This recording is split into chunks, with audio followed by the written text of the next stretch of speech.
Marriage లైఫ్లో మీ mother suffer అవటం చూసి మగాళ్ళందరూ కూడా మీ ఫాదర్ లాగే పెళ్ళాల్ని రాచి రంపాని పెట్టేస్తుంటారని ఫిక్స్ అయిపోయి అసలు పెళ్ళే చేసుకోకూడదని డిసైడ్ అయ్యావన్నమాట. మా నాన్నని చూసి నేను నేర్చుకున్నది ఒకటే, భార్య అంటే బానిస కాదని. ఒకవేళ నేను పెళ్ళంటూ చేసుకుంటే నన్ను నమ్ముకున్న ఇంటికి వచ్చిన అమ్మాయిని ఎంత బాగా చూసుకోవాలని. పెళ్ళామంటే ఇష్టం కానీ పెళ్ళంటే భయం. ఎలా? హౌ? నీకు సముద్రం అంటే ఇష్టమా? చాలా. దూకి ఈత కొడతావా? యాషాలా? ఇది కూడా అంతే. ఓ అవును కదా. ఇంకా పద. హే, కథ ఇంకా కంప్లీట్ అవ్వలేదు కదా. కథలో నీతి అర్థమైంది కదా. రేయ్, అట్టర్ ఫ్లాప్ సినిమా కూడా శుభం కాటు పడేదాకా చూసే టైప్ నేను. అసలు ఓపెనింగే సరిగ్గా అవ్వలేదు, అప్పుడే తెరదించేస్తా అంటావేంటి? కథ కంటిన్యూ చేయి. దరిద్రుడు ఏరేవికి వెళ్ళిన ముళ్ళపరికిలే అని, దురదృష్టవంతుడు ఎక్కడ అడుగు పెట్టినా ఆడి జీవితం నాశనం చేయడానికి ఓ ఎదవ ఉంటాడు. Who is that fellow?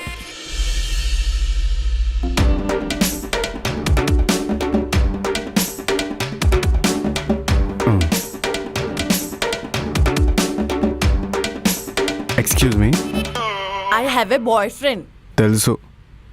నిన్న రాత్రి నువ్వు సినిమాకి వెళ్దామంటే మీ వాడు ఆఫీస్లో ఓవర్ టైం చేస్తున్నా అన్నాడు కదా. అవును. ఈరోజు మార్నింగ్ జాగింగ్కి వెళ్దామంటే నైట్ ఆఫీస్లో లేట్ అయింది, కాసేపు పడుకుంటా అన్నాడు కదా.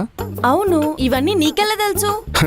ఎందుకంటే బ్యాక్గ్రౌండ్లో నేను పిచ్చిదాన్ని చేసి ఫ్రంట్ గ్రౌండ్లో ఆ ఫాతిమని గోకేస్తున్నాడు.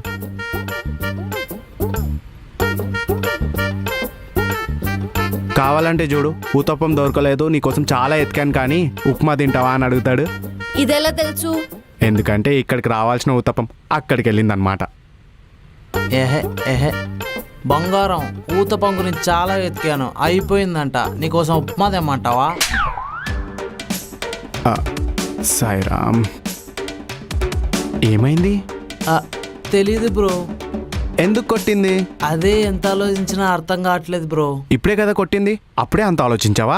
ఆహా, మన బ్రెయిన్ అంతే బ్రో, చాలా ఫాస్ట్గా పరిగెడుతుంది. అందుకే కొట్టింది.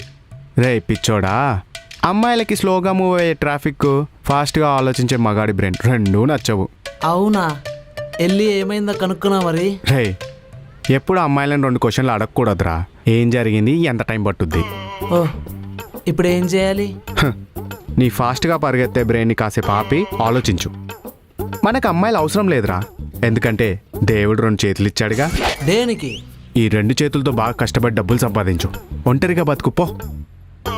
బతికేస్తా. ఇన్ని రోజులు మస్క్ మెలాన్లో ఉన్నా, ఇప్పటి నుండి ఎలన్ మస్క్ అయిపోతా. దేశాన్ని దున్నేస్తా, ఆడోళ్ళు లేకుండా బతికేస్తా. మందే ఇదంతా, తగ్గేదేలా. వీడు ఆవేశం చూస్తుంటే మరో అంబేద్కర్ అయ్యేటట్టున్నాడు. యారా, పొద్దున్నే ఇంకోటి జీవితం నాశనం చేసావా? నాశనం చేయలేదు, బాగు చేశా. చూడు బ్రదర్, అబ్బాయిలు ఆవు లాంటి వాళ్ళు, గడ్డి తిని పాలిస్తారు. అదే అమ్మాయిలు పాము లాంటి వాళ్ళు, పాలు తాగి విషం కక్కుతారు.